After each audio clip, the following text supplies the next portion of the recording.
L'homme prudent voit le mal de loin. Tolier Bango. WS Production, Willy Sionga. WS Production, Willy Sionga.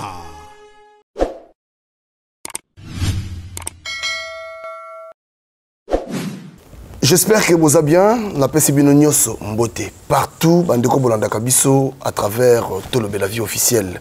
C'est le moyen où il y a que tout le Nabiso Nabino, Yango, vraiment. En tout cas, merci Nabino. Merci na confiance, merci na disponibilité. Na temps pour pesa Kabiso, tu continues sur la banda Nabino. Tu es tombé sur là. Awa Nazana, homme de Dieu. Il y a un leader. Il y a un leader qui est n'était.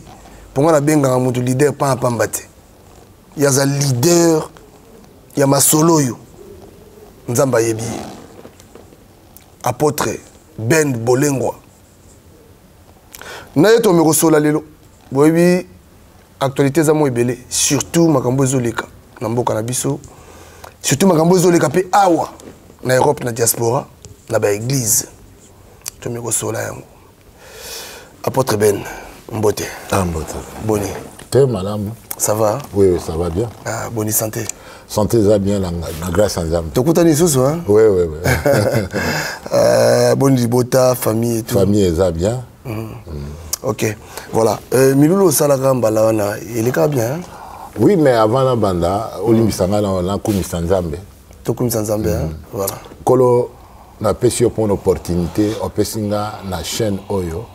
Ce qui n'a l'équipe pour elenge oyo ko interview ngai aza moko au total ça qui nzela na Nzambe yo pamboli aza ko continuer na mosala journalisme tika deuxième émission ya lelo kat na chaîne oyo osunga biso ba oyo bakola na biso à travers monde bazwa bien ko te pa Nzambe ngai na loba te kasi yo loba na kombo na Yesu to pesi merci amen amen. Donc, Milulu le cas qui est qui extra. Donc, l'Américain qui à peu près une délégation à 10 personnes. Ok. Il collègue ça na bonganga nzambe. Dengo au moningawa. Naza apôtre en chef et puis naza évêque pour na kati ya association nazo tambu na otamu sa plateforme na biso. Naza président et puis l'américain ko tianga maboko naza déjà apôtre au monde ya ba photo depuis Kinshasa mais bayaki ko confirmer ngai na ndenga international que naza apôtre na mosalo nga nazo sala pour naza leader vous comprendre donc il est kaki très bien la bolu encore. OK, voilà. Avant to banana olinga on lancer mon message moko na éviter ceux qui vous a informé to ozalaka informé na makambo ezoleka na este na mboka na biso. Mutu nyonso oyo abotama na mokili azana pays na ye po na botama ka ndengwa na te na ye na kati ya mokili. Naza congolais d'origine et puis na ndenge ba papier na koma naza suédois de nationalité kaka pona ba formalité mais naza nanga ka congolais et puis et ça là passe chaque fois ceux qui nazo la télévision ba oloba makambo pays pour na ba guerre oyo kino les autres continuer na botami congolais ka pour na région moko songolo te mais pour na mboka mobimba ceux qui na quoi moko ya Congo passe ezali ezape passe nanga en tant que moi la Nzambe esengeli na bonde la pour na pays na ngai mikolo nyonso mais makambo ezoleka na pays ezotungisa biso mosusu po omonde biso toza awa ba famille ba obenga biso chaque jour pour na ko aider bango alors ils ont tourmenté biso mboka na biso eza mboka bomengo eza na ba richesse belé mais comme on a ka ndenge mboka ezo ningana ezo tungisama ça nous fait trop mal et surtout mikolo et l'équipe qui guerre na groupe moko ceux qui uti wapi ceux qui Rwanda to eza ko ya pona ko tia mobulu na mboka Congo ezo sala biso passe mais nga en tant que pasteur eloko liboso ko prier nazo bonde la pa Nzambe pe na yebi ke Nzambe oyo ayoka ko samba sala justice po biso ba congolais toza peuple moko hospital na hospitalité makasi tolinga batu mais batu balinga biso te bolamu totalisi bandeko na biso oyo bazobundisa biso toyambi bango tosali bango malamu mais tala bazongisela biso mabe na place ya malamu ezosala pasi alors biso en tant que basali na nzambe tozosala tozobunda na ndenge na biso na babondeli et donc mutu na mutu nesika azali na domaine songolo esengeli tobunda mpona kolongola mboka na biso na boko ya manguna donc elonga nakoloba ndenge wana babi biso na mboka na biso eza monguna azoya kuna bino na bokoti bofukami kaka kosambela mais monguna azoya na manduki aobare yote nauti oloba sikonga alobi na domaine nyonso bana nzambe basali na nzambe nous sommes là pour prier puisque mabolongo échange un peu makambo mais oyo baza na armée tozotia bango na maboko ya nzambe nkola apesa bango makoki mpo batia na misala oyo bayekolaki mpona kolibere biso. L'armée congolaise c'était une armée puissante avec le président Mobutu qui est parti il y a des années. Mais pourquoi sikoyo armée yango tozomona misala yango te? Nous prions pour que l'armée s'en charge pour récupérer l'intégrité de notre territoire. Et tout est possible. Bao baza minganga basa mosala bango. Bao baza ba ouvrier, no mutu na mutan domaine songolo esengela telema pour to libérer mboka po il y a des infiltrés presque partout. Et puis tango yo za kolia na monguna ozo participer na misala na ye, oza mobomi. Ce qui mutu ande wana bazui, il faut ba pendre. Voilà, apôtre Ben. Église Léon na Kinshasa na Congo. Au monde est-ce que bazotambola penza na bobangi nzambe to libungi za ya kosakana te Léon na Congo? Na question merci pour la question au Toningai. Na en tant que leader, en tant que Moussa Nzambe, Bible le na biso la foi vient de ce qu'on entend et ce qu'on entend vient de la parole de Dieu. Na ko le bakana Congo te Moussa nyonso Nzambe za na poto soki bozoyo kama lo banzambe oti yango na misala te bokomona pe makambo malamu te ozo comprendre na Congo na ko lo bate ke batu nyonso bazandenge moko ata na Bible ozo mona batu nyonso na ta ya bal bafukamela ki bal mais il y avait quand même quelques uns o nzambe abombaki à part ebele baza mabe babebisami mais ya malamu pe bazali ozo comprendre baza ko tamba na solo o baza ko pratiquer le balanzami fe ba oti yango na misala. Ce n'est pas tout le monde toko ko tia bango nyonso na kati ya panier moko te mais ne mbeba e komi ebele po mingi kati na biso na mboka Congo basala nzambe to tia maluba nzambe na misala te tozo tia mais to sala makambo mosusu. Il faut biso ba leader na moment lokola oyo toza lokola miroir po balobi lo banzambe za lokola miroir. Alors biso nde esengi total c'est exemple mais biso so tokomi ba meli masanga tokomi baluki basi ko ça n'importe quoi sikoyo batu oyo biso tozo teya exemple ni ya malamu ba ozwa. Il faut biso tozala ba leader à solo total ça ba exemple à solo ozo comprendre nde batu bakolanda pe bizala biso mais sikoyo biso moto komi ko ça n'importe quoi vraiment na ko tia mo sapie pas moto songolo te mais oyo biso tozo mona lelo na makambo tozo yoka et pas basala nzambe biso sala biso soni pe mawa. Et bon, vous avez quand même structuré. Vous avez le président Nabino, Sikoyo. Somme ta sema batika pon batika mabega wana. C'est-à-dire mutu mo asali mabe batiki bongo. Te batika te. Ozo mo problème eza wana. Omoni ba sola soki moko kat na bango masasi bakotika ete. Bako baninga na ba ozwaye po bakendo sunga. Makambo ile kaka en secret yozo baté parmi biso basala to sunga naka mais ça problème ba musu ba teti boko pesa ye conseil mais malubazo yo kazo tiango na misala te puisque alobi nazala nga indépendant muto sala nga loko te na sala nga c'est ça le problème mais na ba association to na ba église o eza bien organisé ce qui mutu aza mosala nzambe azotambola en dehors na ba principe nzambe il faut ba suspendre au moins na ba église net na ba nzambe malamu bandai ko kangela batu mabondeli. Ceux qui mosala nzambe aza ko se méconduire aza ko tambola selon le principe nzambe bon ça va livrer pas Satan. Donc on peut pas blaguer avec Dieu. Attends kanda ya nzambe ele ki kanda batomo ya batomo ki nzambe aza apesa ka mutu temps mais tango ayaka ko agir eza trop tard. Esengeli mutu o réfléchir na temps nzambe azo pesa yo pona kotika mabe kozonga na malamu. Vous comprenez? Donc, Voilà. Alors, tozonga biso awa, tozonga awa na tango ba ke oza leader, n'habite leadership wana eza est-ce que ba collègue no ba pasteur awa il reconnaît que oza leader?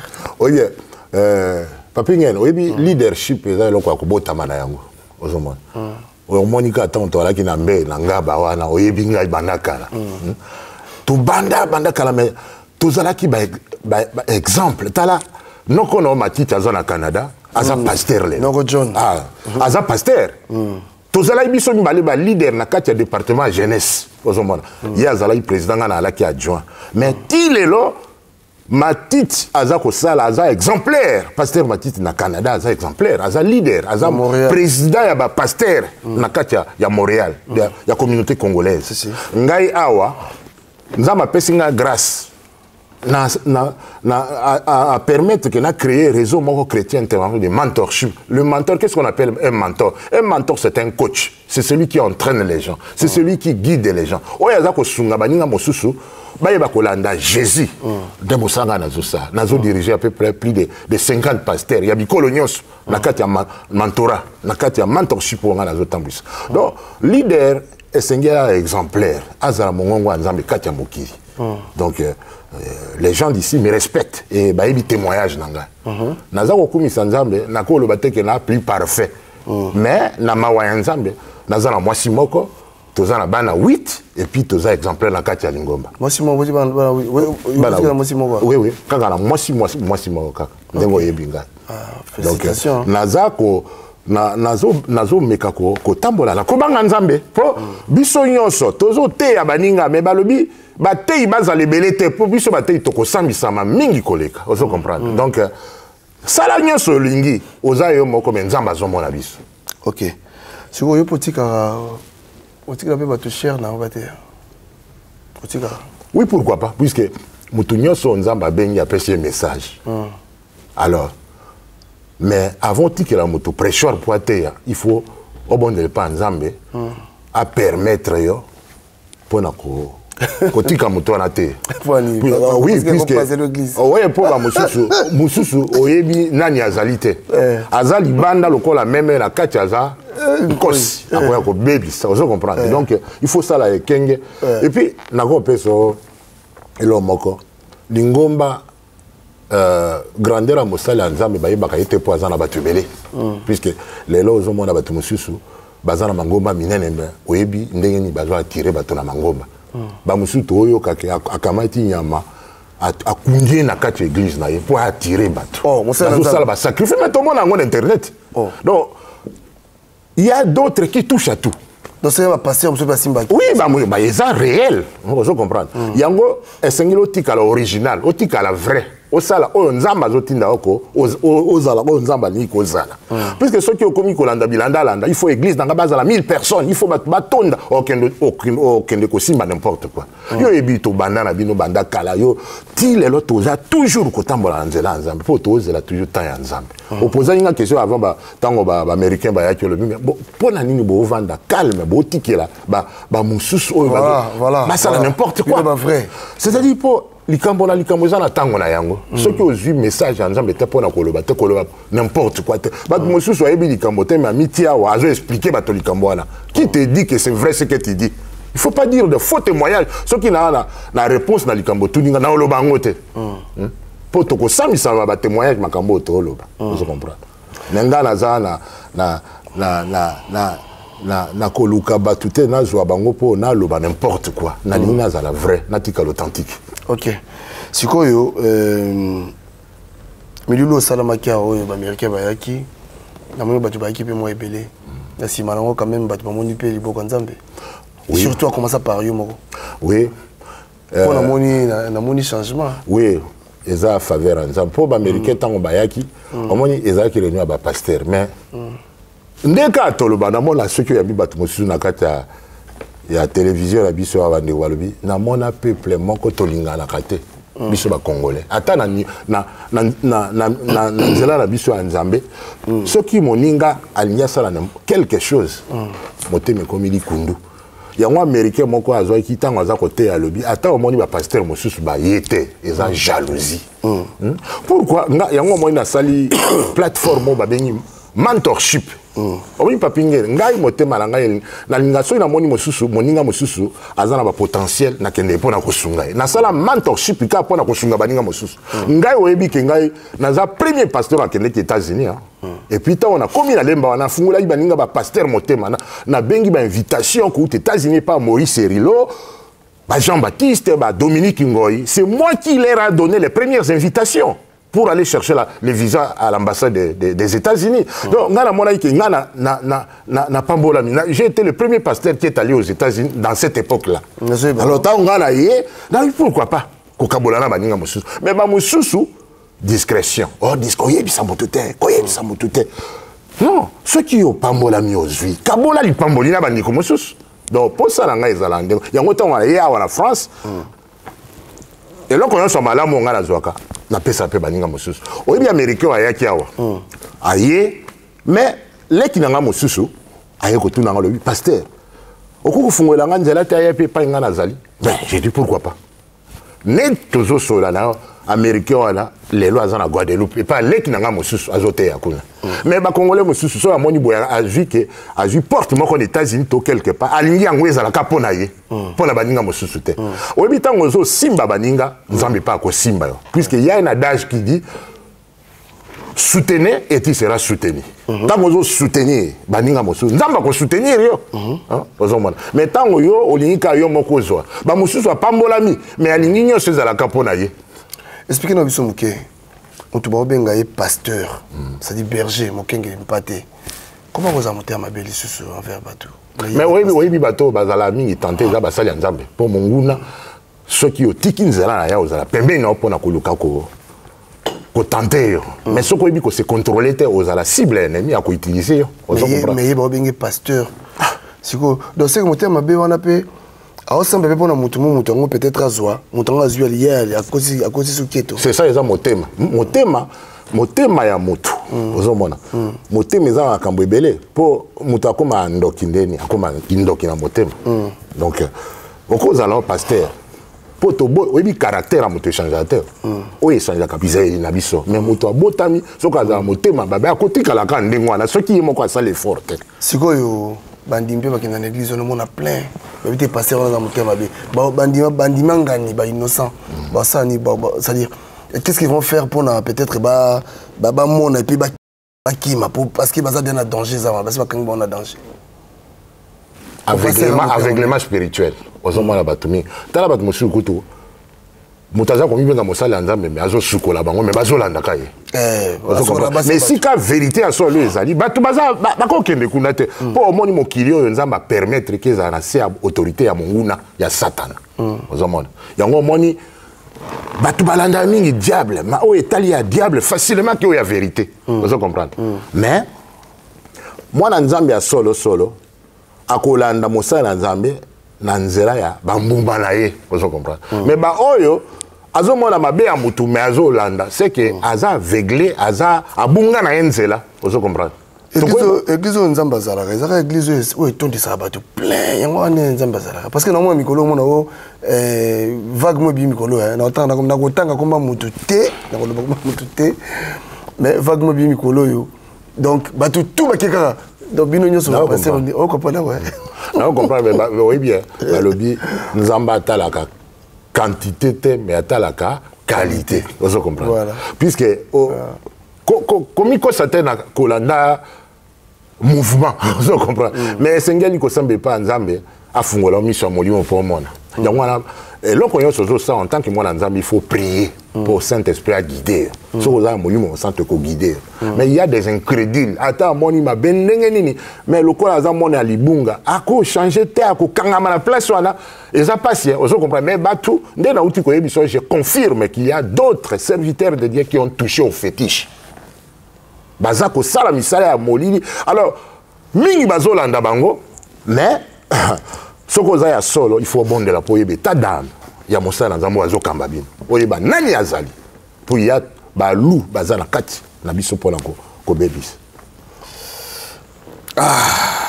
makambo eza pasi mingi amen Si il faut pas tout passer en dernier. Il faut pas jeûne et prière, ma cassi.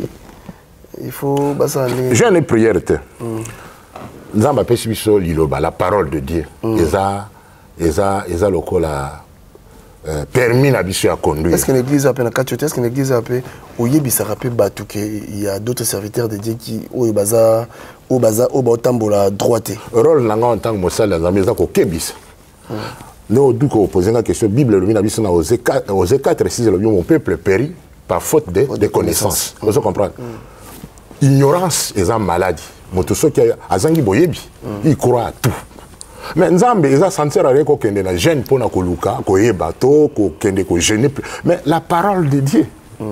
Tant que nous avons Nzambe ko sosolisa que si ko zali eza malamu te po balobi to bakisate to longola pete maintenant yo moni ke bazo bakisa bakomi ko sukola bino ba piriger bino eza biblique te mais yo ndimi yango bungi il faut le baquer est-ce que likambo eza na kata ekomami mais apôtre Bolengwa bino siko tango bino mona makaba bongo po nini bino bo dénoncer yango te bino ba serviteur de Dieu obi que non moninga wazo sala bien te pourquoi vous dénoncez pas makambo? Non, le problème est qu'on peut pas toujours dire le nom de la personne pour akoloba ko nguna mais on dénonce les hérésies doctrinales matéa mabio mango bazotea toza ko exposer ango keba tala boy to yebisa bango makambo so to ta l'internet lelo hein vraiment quel aveuglement na moni kuto mosali moko ya nzambe mais utaka mingi côté ya ba anglophone azo sukola bana basi azo longola bango ba sous-vêtements et puis ba toni bazo landaye vraiment mosusu kuto amemi bango na fleuve alongoli bango bilamba azo toucher bango pour appeler ça bango communiquer bango chance ya kobala mosusu atie bango la main azo boakila bango ba mbongo nyoso azo envoûter bango ba komi aveuglé mais toutes ces pratiques ne sont pas dans la Bible. Autant les likambo comme dans la Bible il y a ceux qui exaltent pourquoi oko boya na olobi non moi il ne peut pas adhérer à cela mais mon peuple périt par faute de connaissance mais biso oyo tozote ya bo solo la nzambe mais bato bazo kima biso bazo taxer biso mais je ne sais pas. Mais ce qui est le solo, toujours le temple à Mounene Awana, na 19 rue Condorcet, dans Chenevière de Mar, Chenevière sur Marne, dans 94. Yaka, on découvrir le sol. Je ne suis pas un pasteur autoproclamé. Tant que nous avons bien dans le Saint-Esprit, nous avons une école biblique pour que nous connaissions les écoles. Nous avons en Amérique. Na côté une école biblique à Silici na eu diplôme nangai ba ordonner nga pasteur non naza aventurier te alors mon salon nga la ça na yebi alors ils appellent rare oyebi nzela solo ils a pas si pour batu ba découvrir c'est difficile nzela ya libunga eza batu baza okende loko bazo sopana loko la mai je comprends mais c'est bien poni lo bandimi so le ba molinga mingi ka délivrance poni. Et puis, c'est-à-dire, vous êtes basé sur la délivrance. Nous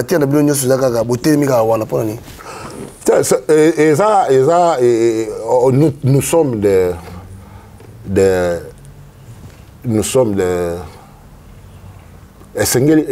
to bien ami to sala nyonso ya na Bible. Vous comprenez pas o nyonso za na Bible to ko sala yango. Ils la délivrance, ils la ko prier pour abattre pour ba problème bazana yango. Donc tous ça ba généraliste, vous comprenez.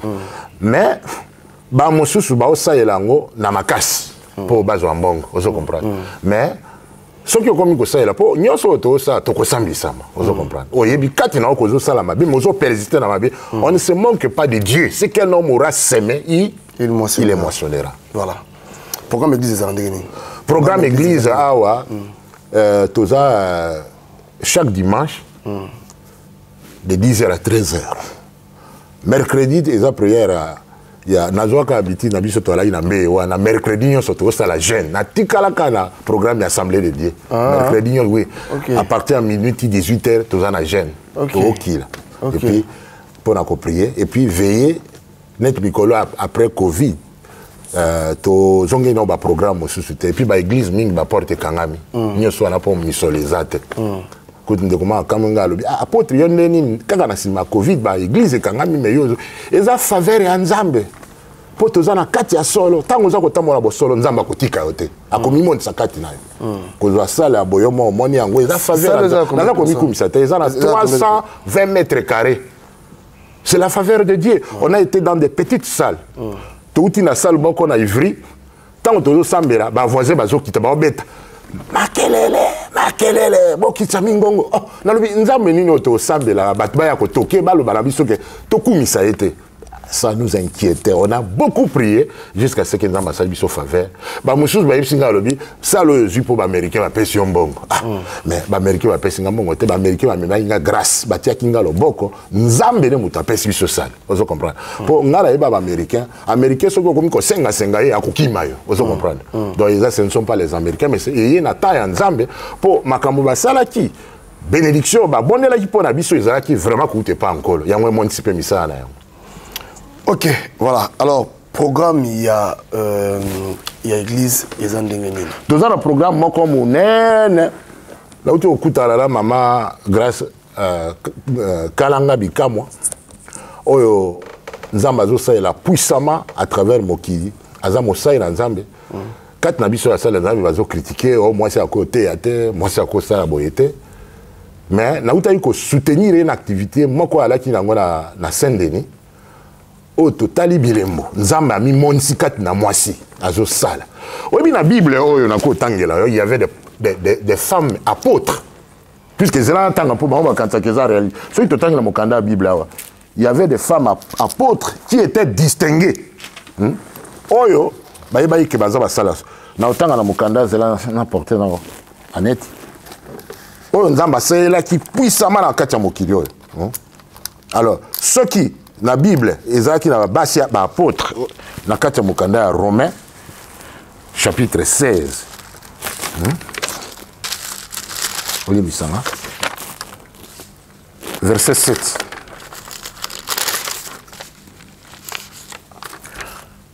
Saluez Adronicus et Gynéas, mes parents et mes compagnons de captivité qui sont très estimés parmi les apôtres. Donc Gynéas na Adronicus balaki basi mais balaki ba apôtre oh balaki vraiment beaucoup estimé parmi ba apôtres mosus nana komi okanda romain les apôtres Paul azako témoigner pour la bana basi o balaki basala nzambe na yiko sakola lilo bana nzambe ezaka na tango wana te même esprit tozana ngolelo mama Kalanga Bikamwa ezate po na loba soki ndeni ni so aza moi si parmi basi basi mosus mais c'est une servante de l'Éternel. On a l'apôtre Nzambe. Pour maman wana avant comme ya komi lelo, le diable l'a utilisé à faire n'importe quoi. 19 ans dans la sorcellerie, dans la magie, dans n'importe quoi, dans l'impudicité, tout ça. Mais abimi kat na misala wana, siko Nzambe a joué l'instrument pour asale là. Azaka instrument ya Nzambe, o Nzambe azo saela lelo. Et puis maman Kalanga à l'équipe batubele o basungie akoma lelo ya komi. Mais batbabo sanate ki na papa na molimo. Na lemba na kama na lemba mama Kalanga ala ayaki azana ami pesi pena makamwa Nzambe te na yambaye na teya liloba Nzambe nazotinda ba combattant na gombe bazolanda e pona okende ko former na oluka lukaye aye er mususu ake aye ake mais Nzamba sali transition pona ye basala Nzambe mingi baso occuper pona ye akoma lelo oya komi lelo mais azana esprit humilité tant to kutani alobi papa na nga molimo po ayebi nani nazali et pas ya uti et sika to uti musani nga na sala yikate na ye yilelo akomi musani monena Nzambe il faut papa ozala fier ceux qui encadra qui mwana na moment mobo mwana akomi lelo pourquoi pas soutenir ce qu'elle est en train de faire. Je suis à 100% derrière, je soutiens son ministère et puis naza fier na ya komi lelo vous comprendre yango l'a invité à l'objet. Bisopeto salaki quelque chose pour Nabino. Lelo yo komi mosali munene Nzambe moki mabaebi pourquoi koya pe ko tia loboko na mosala au papa azo salate. Elle a accepté et du 15 au 17 elle sera avec nous dans cette salle. Azan thème moko ko exploiter si le champion. Okoya koyoka ye moko aza champion numéro 1. Oh lelo alingi pe bino boyeba. Okoyoka secret ya kokoma champion dans le Seigneur. Alors, on a ici, Tokoyoka et moi, Mouké a copié, c'est moi flash. Voilà. Merci, merci, merci à tout le monde. Les enfants de l'Éternel, les enfants de Bikama, nous sommes, nous tous qui est maintenant branchés dans notre site. Notre site, Tolobé la vie, Papi Gen, Tolobé la vie, que le Seigneur vous bénisse. Mon papa vient de parler, l'apôtre Ben. Oui, bien aimé, c'est la vérité. Je suis une femme que le diable a utilisée pendant 19 ans. Le diable m'a manipulée dans le ténèbre, dans la sorcellerie, dans le ciréa des eaux, dans le fétichisme et dans la magie. Je croyais que c'est ça qui était chose extraordinaire. À cause de plaisir, de bonheur, de ce monde, vanité de vanité. Le diable, c'est un menteur, mes bien-aimés.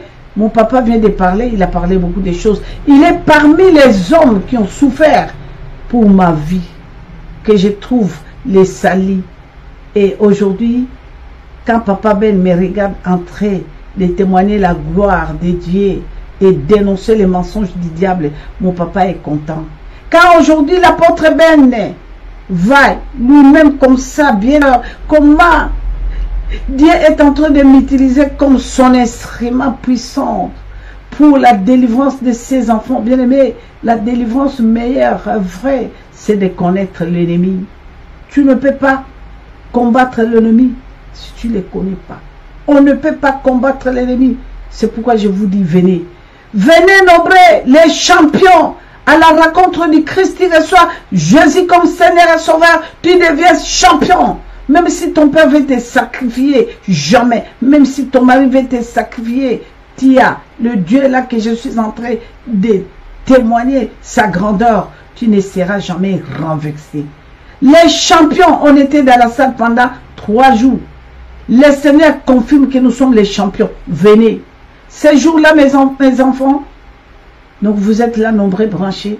Vous nous suivez, je dis, je vais montrer, bien-aimé, meilleur délivrance, c'est quoi? Oui, bien-aimé, tu peux s'élever, dire que je suis délivré, c'est très bien. Si nous sommes délivrés, c'est bien. Il n'y aura plus rapport entre nous et le diable. Tokotambolangui Nanzambe. Venez nombreux. Vous m'attendez partout dans le monde. Je suis très contente parce que tous les enfants de Bikama, les champions, ils seront là. Les 15, les 16, les 17. L'église Sion internationale, c'est l'église des enfants de Bikama en France. Je vous appelle encore une fois, venez, venez. Nanami Gakolobate, mon père a parlé, c'est un papa qui a souffert. Un homme de Dieu qui avait le courage de me suivre. Les gens, ce moment-là, ils avaient peur de moi. Mais lui, il venait chez moi à la maison, il affrontait les militaires qui étaient là. Il rentrait pour me dire, maman, tel que je vous vois là, en train de glorifier, en train de parler pour un homme qui ne sera pas un jour dans la vie. J'aimerais que vous venez, vous allez parler de l'Éternel, vous allez parler de la gloire de Dieu. Dieu sera glorifié. Merci Papa Ben, merci apôtre. Que le Seigneur vous bénisse. Je vous dis seulement mes enfants, venez. Vous qui avez des problèmes dans les mariages, vous n'avez pas la paix. Vous qui avez des problèmes de santé, venez. Vous allez expérimenter la gloire de l'Éternel. Et vous ne serez jamais dessus. Papi Gen, que Dieu vous bénisse mon fils. Jésus-Christ Seigneur, notre site, Tolobé la vie. Bye. Aussi dit ça, si tu as besoin si besoin peut-être besoin contact na yo, prière et tout. Message pour le peuple de Dieu au Bandabiso pour tout aussi dit ça. Merci mokili za na turbulence et Seigneur mutunyo so za mosika na Nzambe azonge na Nzambe. Problème mo eza sikoyo ngala omona eza po banda Covid bandimi bazo ya lisuna ba église te na ebité soki ko banga so ndeni oyebi ke beaucoup enterré réalité église en Nzambe te. Église c'est l'épouse de Jésus-Christ de Nazareth. Il faut bozonga na kati église, na kati église bozwa sainte sainte, na kati église bozwa baptême, na kati église okopambola Nzambe opesa 10 000 offrande na yo. Bo si isolé te, ata ozwa problème là pasteur, peut-être pasteur a ça comme un pasteur a zamutu. Yo ko si que l'église pour la pasteur.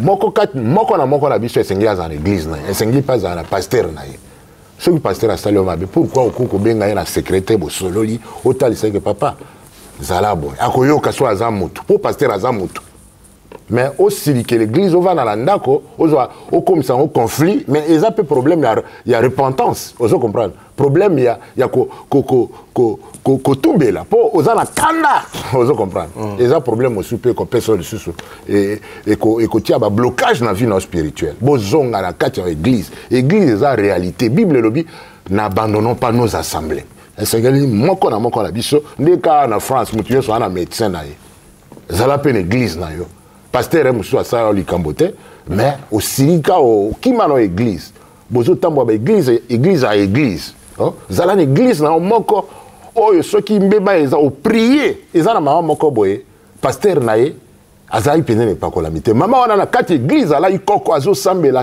na fin na kati église me alai na kwemba oyeba kutu ye te azalaki intercesseur makasi ya pasteur na azosoutenir kobondela ntango pasteur azoteya baomona onction na kati église période mwa boye mama wana akufaki me ntango pasteur azoteya bazomona lisusu epakolami te nzambe aye kopesa yango révélation eza parti ya mama wana mpo abanda osoutenir pasteur na ye atalaki kaka mabe ya pasteur te mais eza bafaiblesse ya pasteur andaki kosoutenir ye na losambo alingaki pasteur na motema moko mpo pasteur akokisa mission nzambe atindaki ye bolinga basali na nzambe ntango olingi mosali na nzambe olingi pasteur na yo na kati ya mokanda hébreu 13:17 ntango ye aza kosambela motema moko ya solo liboso na nzambe mpo na yo okopambolama oyo osalaka propagande mabe mpo na bafaiblesse ya pasteur ava azala oyo akomi lelo aza mpe mutu prier mpo na ye ozo comprendre donc toza na programme moko ya monene na mama grâce mama azwa message ya repentance mpe ya délivrance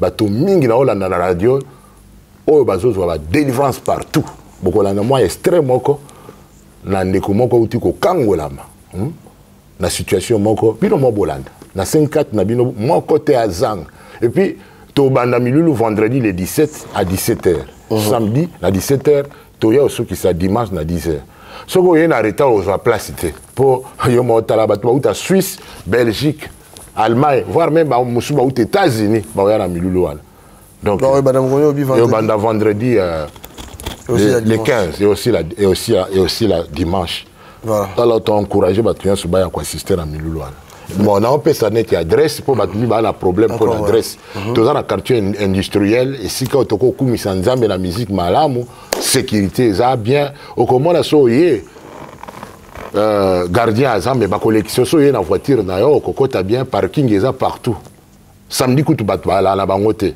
donc oye otie voiture na place nyonso olingi baoyo bakuta gare du nord ozwaka RER à partir ya Paris na Saint-Lazare Maman na ROR okitsa na Villiers sur Marne. So comme na Villiers aujourd'hui bus 308. 10 minutes après okiti na zone industrielle na Chenevière sur Marne. Alors au moins la balabala Condorcet, toza na Condorcet numéro 19. Ba o ba uti Créteil, a 308 à partir à Créteil à zoke ne Villiers à okitaka na zone industrielle. Ba o ba uti Châtelet aujourd'hui RORA au Kita na Champigny. Na Champigny, ils ont a deux bus. Aujourd'hui, 208B ou bien ligne 8 où ils ont Cambry au Kita na Fisier Châteaubriand. Et puis au Katinanga, moment na magasin, la métro, ils ont là, na rue Condorcet, numéro 19. Donc, ils ont bien desservi. Hein. Donc, vous voyez à n'importe quelle heure. Donc, tous les abineux belé, nous avons fait ça. Thème na yango, ils ont les champions.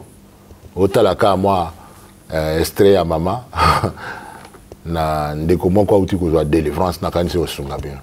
Kozanga te, bo sensibiliser aninga mosu peut partager vidéo partout pour baninga mosu bazwa pour opportunité ya koya ozwa faveur ko te panda. Kola. Merci apôtre Ben. Merci pour na ndengo ya mbibiso.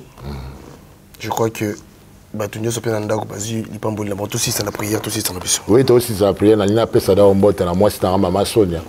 Na bana na ngai Daniel, Glody, Gédéon, Grady, Joël, Jean-Pierre Junior, et Rode, et Merveille. bana baokola na grâce nzambe 6 garçons et 2 filles baza bango nyonso nali kotransmettre onction wana ekozwa ebele ya bana bana baza lipamboli omoni na kati église awa bana nde baosoutenir mosu okama nde adi na zwi sale baaméricain bapesi bana baaméricain te parmi mbongo ebimi 15 000 euros eza à peu près 8 000 euros ya bana bapesa badime na bango awa bazuzwa crédit pour batia mbongo wana batia que papa na bango asala mosala nzambe na kimia vous comprendre donc américain bazali ka lipamboli mais bango bapesi mbongo te pona biso to za sale vous comprendre donc ceux qui moto aboti bana ebele eza lipambo et pas na biso bato balo oh bota bango lokwa mabata bana l'équipe mais ceux qui bakoli okozwa mbano lelo nga naza na sourire pour naza bien équipé bana nga ba soutenir so une église au moins ba force mosu na batterie mosu so aza na santé mosu so abazo yemba donc oza na kimia ke bana na ba soutenir on a moi sina vous comprenez moi sina nga to balani ayeba immobilité lelo to vani na to commis à peu près na 27 ans lelo maman Sonia a comme peu pasteur américain to tiaki maboko donc maman Sonia umela eza faveur anja bolinga église andeni vraiment kende sika mosala do ikana témoignage église sérieux boy pena bolinga ko keneka ba kosa délivrance ba kangi ba ndekite eza pas binza ba bolinga église ndengeni to sala ndengeni vraiment voilà tout ça la biso merci au moni pe sala ndenge ezali tala soki au moni ba photo ana pe eza ko talisa ke toza na kati ya nzela nzambe au moins na aux États-Unis voilà au moins toi na ba pasteur rebelle à Kinshasa ba kankenza ba Kutino na conférence moko ya ba chinois ba yaki na palais du peuple na zala ki wana misala na nga na Suède misala na États-Unis na terre na ba église rebelle au moins de quoi na mundelo ana zomona te mais nzamba fungoli emiso donc nzamba zo saela biso mwana mwasi ono zomona azala abotaki aboti même abota kendeki ayi papa na sala nini to bondeli pona ye azwi bana mapasa ndenge wana na kati ya photo a témoigner monene na nzamba na kati ya ministère en tant qu'apôtre bapôtre monsieur obimika boye mais ozana bana te ozuka kombo mais nazana à peu près 5 pasteurs, 8 évangélistes, on a signé à Maboko. Pasteur Azan en Afrique du Sud, Azan Église Kuna, pasteur Azan en Irlande, Monsieur Azan aux États-Unis, évangéliste Azan au Canada, donc apostolat dans la Bimisima Nebele. Et là, on a na kati ya réseau chrétien international de mentorship na ba pasteur belé ceux qui ont na plateforme était rejoindre plateforme na biso ko benga biso tous na réunion munene na ba pasteur après récite na biso na conférence là américain le 29 ils ont un certain samedi le 29 juillet toko li ensemble toko solo là bozanga te ba sali nyo nzambe ya association na biso na bengi bino na réunion na pe bo norengai na lina réunion à maman grâce kalanga bino nyonso tozala wana toya pona ko soutenir activité tango zo soutenir activité à moninga nzambe pas ko soutenir merci nzamba pambola bino. Voilà, merci, nous avons pas bino. Apôtre Ben Batoyo Kanga. Bato bolandi biso, boye bakye bolinga église ngo zandeni. Bo tika ko yoka biyoka yoka, bo tika ko landa bilanda landa parce que na biyoka yoka bilanda landa. Ke bo yoka diable, ke bo yoka landa Satan. Ozo délivrance, ozo délivrance wana po ya diable pesa la. Amen. Dieu ne pas délivrer bato. Mais et où me la té monde où me la raté. Oya Nzambe tika la libéra Luka ya Nzambe. Voilà. Merci apôtre Tokomina Souka bandeko bolandi biso merci na bino nyoso benga biso numéro de plus affiché wana numéro pe apôtre 06 63 63 00 99 otiango ko bat bozala besoin ba yeba pe milulu ekolo. Voilà, si je peux aller à l'église en église peut-être à Lemba à sous na pasteur est ko encadrer ba déception yaka na yeba ndeni na ko encadrer mondimi. Na landeli bien. Poison na kimia. Voilà, ok. Allez, d'ici là. L'homme prudent voit le mal de loin. Tolier Bango.